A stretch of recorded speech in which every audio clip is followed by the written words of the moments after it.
कुपवाडच्या प्रभाग क्रमांक 8 मधील वारणाली येथे उभारण्यात येत असलेल्या मल्टी स्पेशालिटी हॉस्पिटलच्या कामाची पाहणी महापालिका आयुक्त संजिता महापात्र यांनी केली।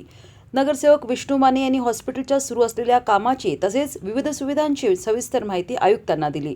हॉस्पिटलमधील सुरू असलेल्या कामाबाबत समाधान व्यक्त करत आयुक्त संजिता महापात्र यांनी संबंधित अधिकाऱ्यांना उर्वरित कामे तातडीने पूर्ण करण्याच्या सूचना दिल्या। तसेच लवकरात लवकर हॉस्पिटल नागरिकांच्या सेवेसाठी उपलब्ध करून देण्यात येणार असल्याचे त्यांनी सांगितले। हॉस्पिटल परिसरातील रस्ते, गार्डन तसेच इतर मूलभूत सुविधांची कामेही तातडीने मार्गी लावण्याच्या सूचना आयुक्तांनी संबंधित विभागांना दिल्या। परिसरातील नागरिकांना आधुनिक आरोग्य सुविधा उपलब्ध व्हाव्यात यासाठी प्रशासन कटिबद्ध असल्याचं त्यांनी यावेळी नमूद केलं। या पाहणी दौऱ्यावेळी शहर अभियंता पृथ्वीराज चव्हाण, नगर अभियंता महेश मदने, आरोग्य अधिकारी डॉक्टर सुचित्रा पवार, स्वच्छता निरीक्षक सिद्धांत ठोकळे, अभियंता अशोक कुंभार, आदर्श इंगळे, कॉन्ट्रॅक्टर अभय पाटील आणि परिसरातील नागरिक उपस्थित होते।